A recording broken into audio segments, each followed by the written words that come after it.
Co? Ještě jednou, to zopakuj, Pájo. Parádní.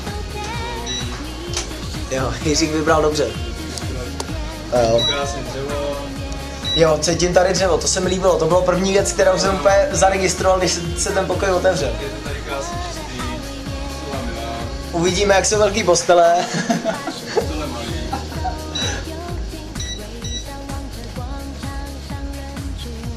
Ještě dva. Ale okno máme. Tak, můj vadílko. To jsme my, ahoj mami. No a koupelna, 20 minut se musí čekat po koupání, než se tě zase ohřeje voda. Klasika.